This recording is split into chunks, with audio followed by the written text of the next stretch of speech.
Hello mga dear! Back to collective love reading na timeless po tayo. Singit ko lang ito. Bago ko ituloy yung mga July forecast natin na na-late na yung monthly reading ko. So, ano na nga ba yung mga signs na naiwan sa akin? Wait lang, hindi ko makita yung signage ko. Ayan. So, yung mga, naiwan na signs para sa July forecast, Scorpio, Pisces, tapos yung mga Fire, Aries, Leo, Sag. Yan. Singit ko muna to kasi alam ko, inaabangan nyo yung mga timeless love reading natin eh. Okay? Kahit na anong zodiac sa inyo po. At dahil timeless to, kahit kailan po ito makarating sa inyo. Okay?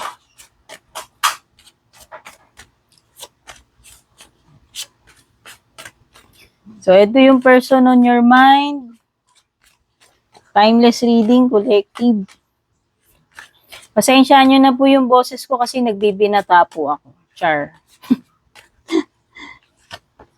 Nagbibinata ako. Charing. Charing. Ganyan talaga pag nagbibinata. Char. Or bagong tuli. Charot.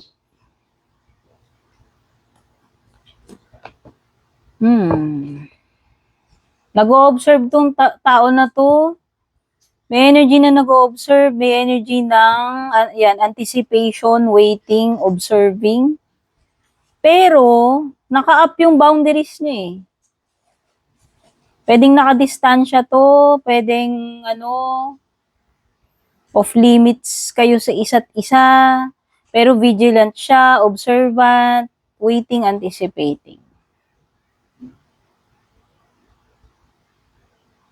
Pwedeng this is a connection na nag-end na.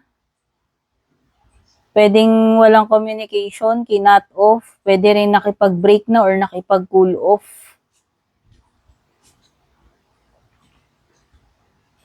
May pagka-insecure tong tao na to.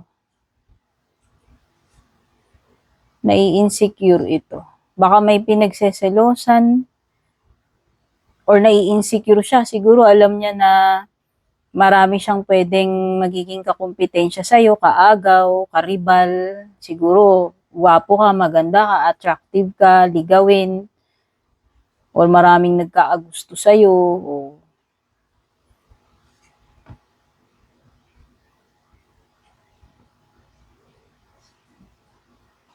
meron siyang hindi matanggap. Ayan, bigla na lang pumasok yung mga words na yun sa isip ko eh.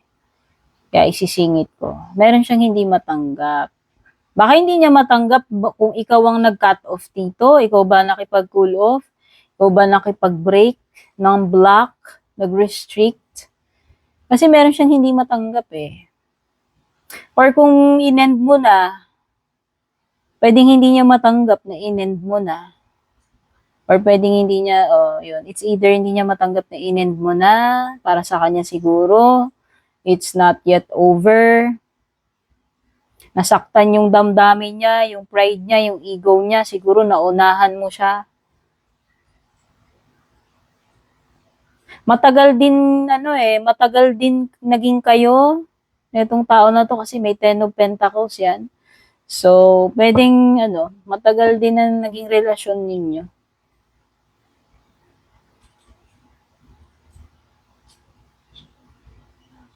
Hindi pa rin nakakabubon to. O halimbawa, matagal yung naging relationship ninyo, hindi ko alam kung kailan lang kayo nawala ng contact or kailan mo lang binrake. Or pwede rin namang matagal na. So, yun na. Keep in mind na hindi lahat ay tutugma sa inyo. Hindi kayo lahat makaka-relate dito. Ito ay pangkalahatang reading lamang. Kung gusto nyo ng personalize sa energy nyo, pwede naman kayo magpa-private reading. Ang sinasabi ko lang, hindi ito magiging perfecto na accurate sa lahat ng nanonood. Pwedeng yung mga ibang parts ng reading tutugma sa inyo, pwedeng iba hindi. Okay. Iba-iba kayo ng ng kwento. Lumitaw si Temperance dito. Temperance, pwedeng merong Sagittarius dito. Pwede ring may Virgo, ayan, lumitaw si Hermit. Oh. Solo flight itong person na to ngayon. Parang hindi siya naghahanap ng jowa. Baka ikaw pa rin ang gusto nito, in love pa nga sa'yo. Sabi ko nga parang meron something na hindi siya matanggap, hindi pa siya naka-move on, na-stuck siya. Oh. Hindi niya matanggap, ayan, hindi niya matanggap na inisplitan mo siya, kinat off mo siya, or binlock mo siya. Hindi niya matanggap na wala na kayo siguro. Or hindi niya matanggap na para sa kanya hindi pa tapos, pero ikaw, parang ang energy mo kasi dito ikaw parang ikaw yung nakapag-move on na. Baka siya hindi pa rin, no? Nag-part na ng ways Merong isang nag-move on na, tas yung isa stuck, hindi maka-move on. Interesado pa rin. Or maybe gusto niya pa rin, baka umaasa pa to, nag-i-imagine na baka balang araw magkakaayos kayo, Although nakikita ko wala pang pag-aayos Temperance, pero siya siguro hoping or waiting for the opportunity. Baka itong person na to is somewhat planning na baka bumalik pa siya sa buhay mo kung meron siyang pagkakataon or magkaroon kayo ng another beginning, ma-rebuild yung relationship ninyo. Devil card, Capricorn.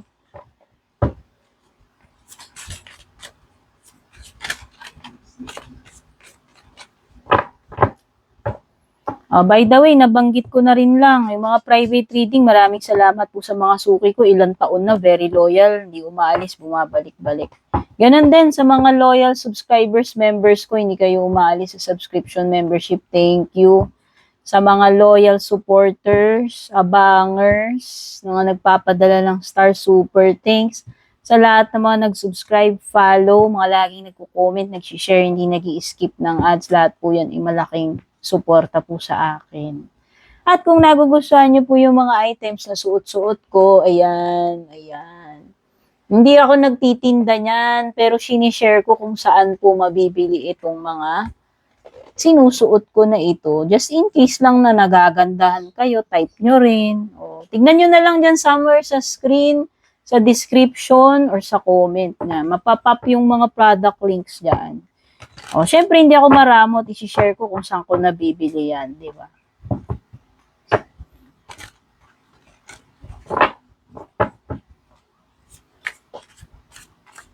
Ganun yun. Para marami tayong natutulungan. Yung mga nagtitinda, natutulungan ko. And at the same time, natutulungan nyo rin ako.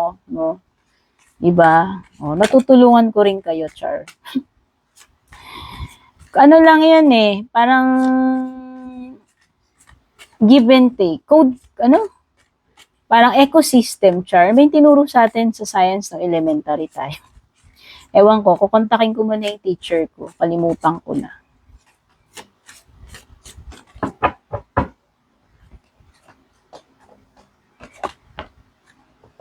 Ito, citrine bracelet. Tapos ito yung red string bracelet. Kailan lang yan dumating sa akin. Yan, ang cute-cute, di ba?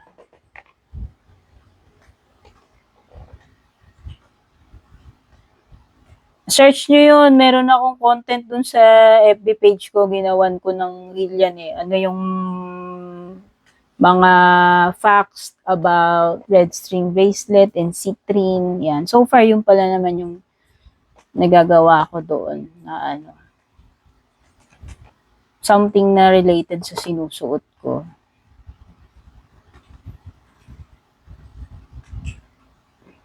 Pero kasi naman, kahit naman anong pagsusuotin ninyo guys, kung ano naman yung plano ni God, yun naman ang matutupad lagi. At kung ano yung effort na ginagawa ninyo, yung sipag ninyo. Hindi yan nakasalalay lang na bumili ka ng isang drum na ganito kung wala ka namang ginagawa, di ba? Or hindi naman talaga kaloob sa iyo yun, hindi talaga nakatakda yun sa iyo, di wala rin, wali din. Pero wala namang masama kung mag-aano ka rin, di ba? Yung itatry mo rin, malay mo rin naman, di ba? So, ayan, stubborn yung energy ni Hermit, labas ng labas. May strong energy ni Hermit. Pwede ring may Leo, ayan, lumitaw si Strength card, no? Tapos si Empress, Taurus, Libra energy. By the way, yung link papunta sa official FB page ko, nag-iisa purple tin may check sa dulo, Meta Verify. Doon kayo mag-PPM. Kung sa YT ka nanonood, nilalagay ko yan sa mga nakasulat sa ibaba, sa description, or nakapin sa comment section. Huwag kayong magpapauto dun sa mga scammers na gumagaya sa page ko. Marami sila, kahit i-report ko ng i-report nanganganak. No? Ang palatandaan ng fake, i-add friend kayo, i-chat, i-message kayo. Pag ganon, hindi ako, never ko po yun ginawa. Ewan ko na lang yung iba, hindi yata nakikinig kahit na paulit-ulit ko. Nasusukan na nga ako pag nire-remind ko yun eh. Okay. So, back to your reading.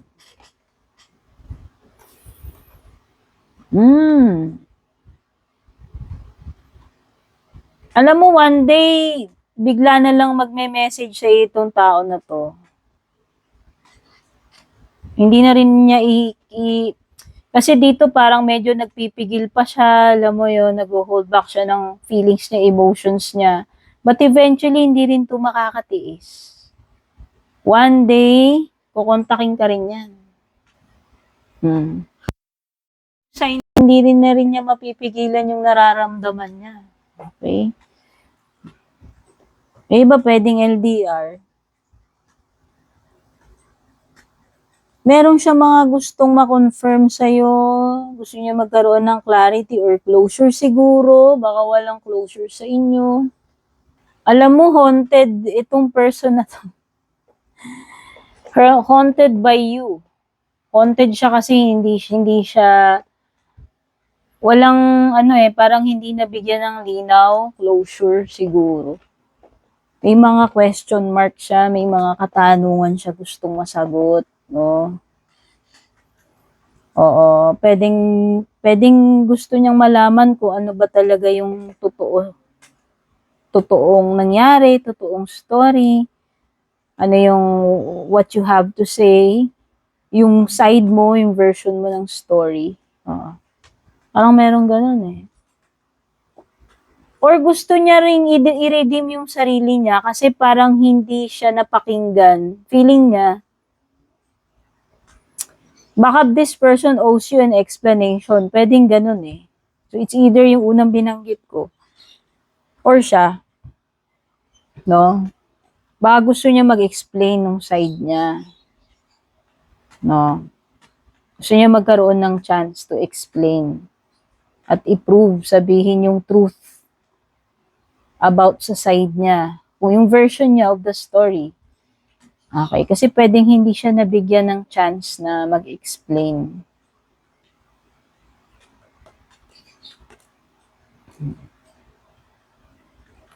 Ano na kasi to eh, itong person na to, ayan o, lumitaw talaga sa ilalim mo. Ito, Taurus, Libra energy, ito, Libra, solid, Justice card. Tapos ito, Virgo.